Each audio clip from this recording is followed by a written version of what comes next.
Hey, how's it going? I'm Dean. And I'm Peter. And I'm Sam, and we're Chevelle, and you're watching New Music Director, your artist, your music, your link.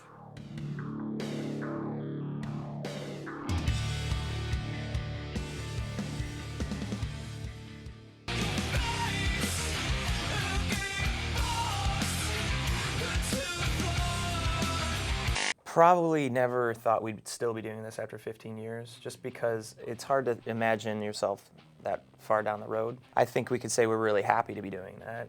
Yeah. I think I'm in a really good place. And we're writing the music that we love. We still are writing the music that we want to play every day. And Pete and Dean say that all the time. If you don't want to play it every day, that's just how you can work on it. You know, what's the point? We haven't put out anything that we didn't want to.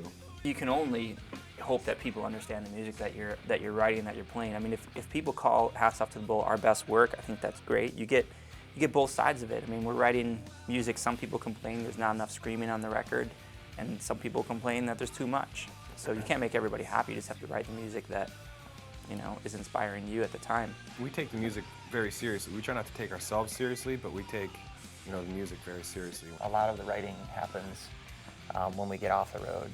You switch from touring to life at home and then pull in new ideas to write about. I try not to write about breakups and chicks and girls, like stuff like that.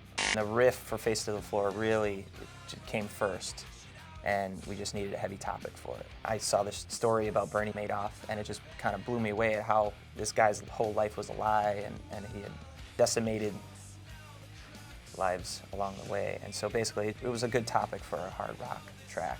A lot of times the riff will come first in his writing, but then sometimes it comes from a beat or a bass line, and sometimes a song becomes that. It becomes about the beat and the bass line. Or it'll come from nightmares. Yeah. Early in the morning. Yeah. You'll be surprised. I write a lot in the morning. Yep. We're excited to work with Joe Barisi. Greatest guy ever. He cares so much about you, and you can feel that. He had a clear vision, too, of the record right when we met him. We don't use things like auto-tune, drum samples. We don't quantize songs, so that when we record a song, we record it, those instruments, that's the way it sounds. And if you don't like it, That's we rock. go back and you do it again. Yeah. That's how Sci-Fi Crimes was as well. And I think that there's this whole producer thing that's going on where all these records are sounding, these rock records are really sounding alike. You can't really necessarily know who did what. It's like we're always trying to get back to the simplest idea, which is just playing a song. If a song inspires someone to do something great on their own, then we've done more than our job. Clones almost didn't make it on the album, strangely enough. I was the one who was holding it back, but Sam and Dean changed my mind about it, and now it's a song we play live. Sometimes the song you're least gravitating towards will pull you in at the end, but that's what happened with me in that song.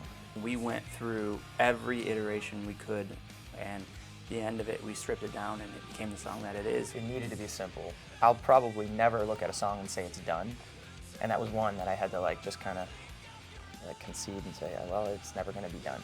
And I find myself doing new things to that song live, but maybe that's the neat part about it.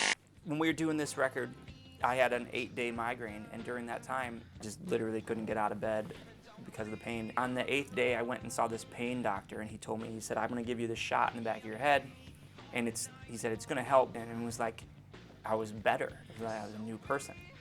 So that day, I went into the studio feeling like a new man, and then they played back the drums for Envy, which Dean had laid down. And Joe said, I really like this. He said, this is really the feel that I want. And I said, well, Dean, you do it again. You wrote these parts, just do it. It's great. Dean and I have been playing drums together since we were 18, so at least, 3-4 years?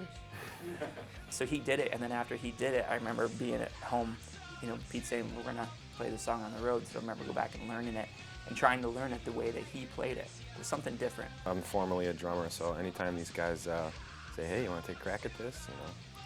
It's great. No formerly. We were really actually concerned about Sam during that, so it was good that it worked out. To do this with brothers, I feel really safe with these guys on the road. They understand because they're there with you. They were going through it all. I never feel safe in my bunk. I can tell you that is a downside to touring, is that the longer you tour, the more nervous I get about being on the bus. Yeah. We were in a snowstorm trying to get to the first show, and I feel the back of the bus just doing that, and we're going down the highway. And you're thinking, wow, is if we go into a ditch Is it and in? this could be bad. Not the way you want to go platinum. No, it's not. But we gotta rock.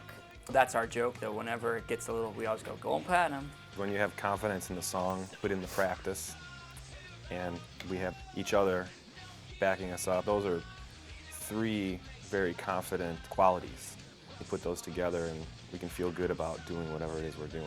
And without a doubt, we don't want any music to be perfect That we put out. because it's what it is. It's recorded. That's the way it is. There's a great definition of that. MTV Unplugged, where Kurt Cobain's playing and he hits that weird note and it just became part of the song. Yeah. So it's not really wrong.